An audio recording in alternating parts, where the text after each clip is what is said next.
Christianity, following God is not some high. There's a difference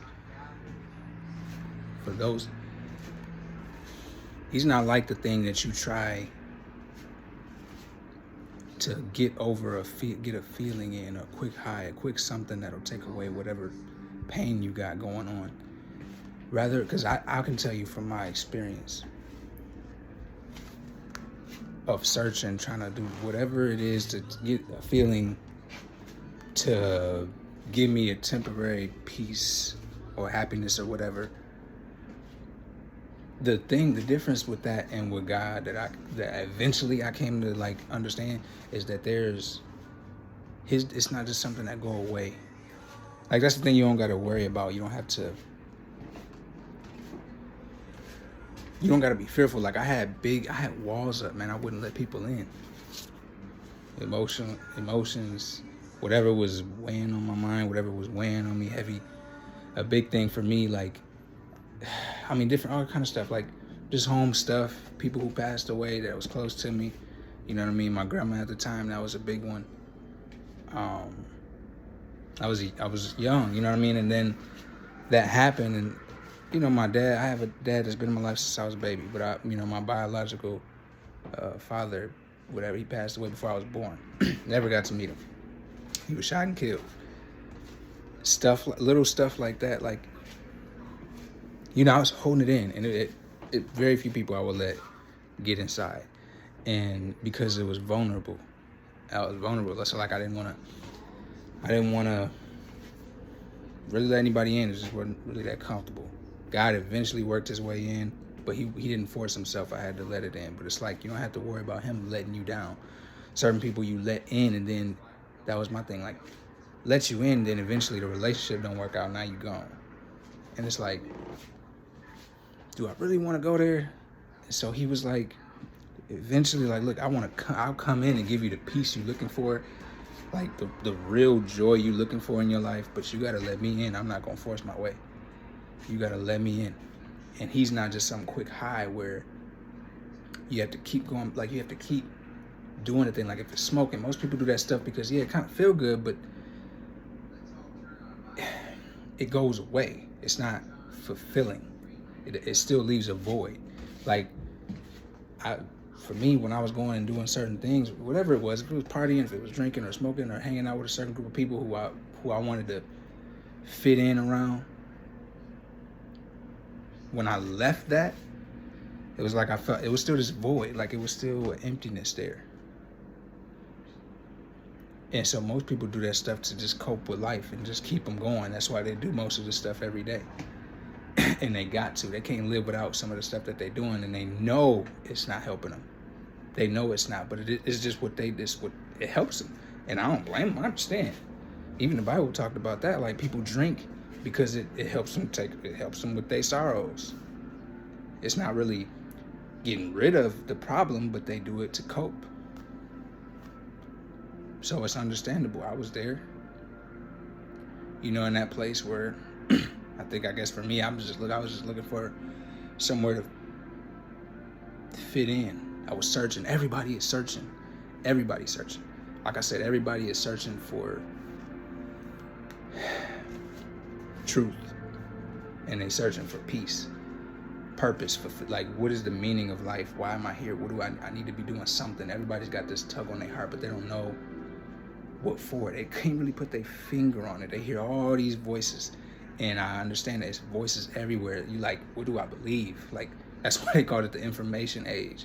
You hear all this stuff, and you hear things about God. You hear things about all kind of different religions, and just not believing in any religion or whatever. And it all, in some places, some people, it just, a lot of the stuff makes sense. But people aren't sure what to do or what to believe in, what to trust. People, they want to follow the right things. They want the right things in life to a degree, most, but searching in the wrong places, or don't know where to search, don't know who to trust, haven't really seen the proper examples in church and people who talk about God being full of love and things like that, and they don't understand, so they're just like, okay, I don't really know. I'm not really rocking with it right now. I'm gonna keep doing what I'm doing for now, whatever. Because it's just this is how I cope. And you shouldn't judge people for that, because all of us came from somewhere. And even those of us who follow God, even us, we still have weaknesses and still need God, still struggle with things, still have just things in our life we want God to help us with and need God to help us with. Let me say that. So nobody is without, even if you come over and the difference is you now know God and you have new life. You got peace, fullness of joy, like you got him to rely on now. You don't have to rely on yourself. You don't have to have no hope. Like you don't know what to do. You don't have to do that with him. But you still are a human being. You still need God's help to go through life. You still have things where you might fall short in the area. You might make a mistake every once in a while. Every once in a while. All the time. But he knows that. He called you knowing that already. That's why Jesus died on the cross for our sins. He knew he was going to do that already. He knew we were going to make mistakes. He didn't ask us to be perfect. He didn't ask us to be perfect as far as without mistakes. He said be perfect in your love. Be mature. Perfect meaning mature. Mature in your love. Loving people. That doesn't mean don't ever make a mistake. And I didn't know that at first. I did not know that. I felt like things had to be done a certain way, and I misunderstood what God was saying. And rubbed a lot of people probably the wrong way because of that way of thinking, because I also treated myself like that. And so I was hard on myself. And talking, it's hard if people like that, because it's like, to them it seems impossible. It's like, how can you be perfect? How can you not? And you can't. You can't. Before, I just kind of felt it was possible because I felt like listening to God, if I obeyed him, I should make the right decision, therefore I shouldn't make the mistake. But that's not really true. Sometimes he'll let you make a decision. I mean, he'll always let you make a decision, but like sometimes you may not necessarily get, like he gave you wisdom. It's like, okay, I'll let you decide on what you're going to do in this situation. And you might mess up, that's okay. Or you might hear him, he might give you advice, and you choose to do what you want to do. Or you might get caught up in confusion and you might just think God is saying to do a certain thing that he's not, whatever. Point is, you'll make a mistake and he knows that. It's cool. Pick yourself back up. What are you doing with children? They make a mistake. A lot of times, over and over again, same mistake, especially when they're little ones, babies. Pick them up, you teach them, talk to them, let them get on their way. You still provide for them. You'll still be there for them. You'll still love them. And provide for them. That's all I'm saying is God is way better than us. So if we can do something like that, how much more God? I just want y'all to get it, man. It's not some high, he here to stay for real. This ain't some talk. And you want to experience him. I'm not talking about just like hearing about his word and going to church every Sunday. I'm talking about everyday life where you really experience God. Everyday life where you really got joy and you really know purpose, your purpose, and learning it. A lot of us don't fully know it, but he's teaching us along the way. That's all I'm saying. You don't have to have it figured out. You don't have to be perfect in every area of your life as far as not making mistakes. He's not asking you to do that. He's asking you to trust him, and he'll help you every single day, step by step. Don't try and figure all that stuff out and try and, how am I going to be better? How am I going to change me? You can't. He know you already. He loves you already. Now you come know him and learn more about his love for you. And in that, as you seek out him more and learn what his truth is, what his word is, what his word says, which his word is also Jesus. He and his word is one. He is the word. So when you learn him and know him, seek out him. Just seek to understand him more. He'll make changes in you. His way, not your way. You can't treat him like you treated other stuff in life, where you had to be the one to do it. You can't do it. It's impossible for you to do it. You wasn't created to do it. Just like your children can't do certain things, they can't go get a job and pay for, bills and food and stuff. You do that. So us being God's children, we can't fix ourselves, change ourselves, clothe ourselves up. Basic stuff, yes, you do. He helps you, he provides for you to do that. But I'm saying the inner you, all of this that needs to be transformed and fixed, and like he really got to do a work in you, like really change you on the inside. He does that. So you as a child stay in a child's place. There's peace here.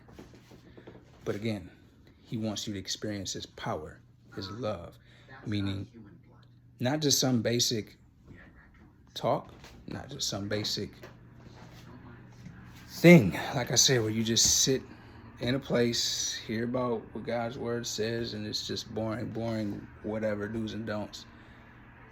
Now, that's a part of going to church, is a part of it, but he wants you to experience him every day.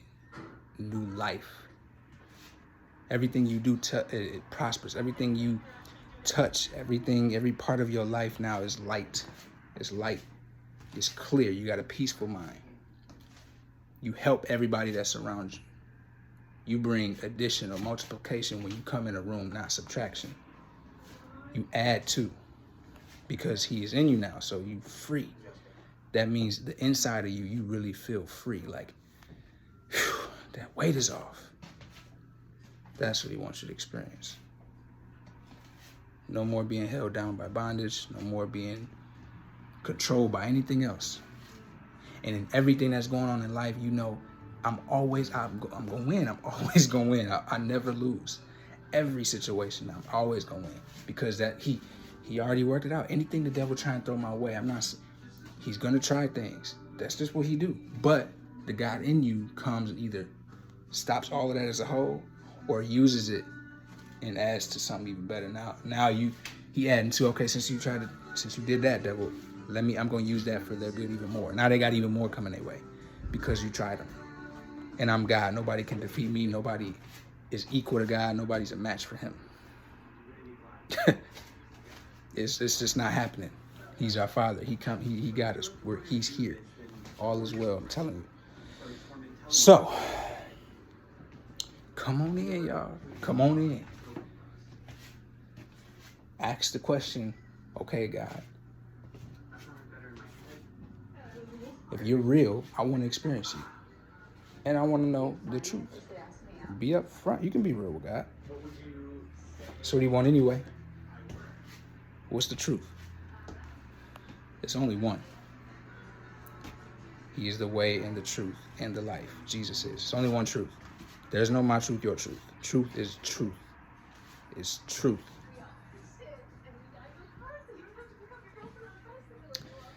We hear a lot of times a bunch of people's opinions and what they think about stuff. And it can be easy for a lot of people to take that stuff in and kind of get confused. But when you're a guy, that doesn't happen, because he can help you to see what's real, what's fake. But he won't force himself on you. Just open your heart up. Be willing to learn, to understand. It's your choice. But if you're tired and you want this real life, you want real purpose, you want real change, tell me, let's go. Forget what you think you experienced before or saw before. It's greater over here. And it's something you're going to experience. Try God if you want to. And when I say try, I'm not saying just a little test and taste. I mean really give it to him. Because if it's truth, you need it anyway. You need it. So, okay, if it's truth, Lord, help me see. Help me see. Open my eyes. I want to know. But don't be set like, yeah, let me not say that. But just be open.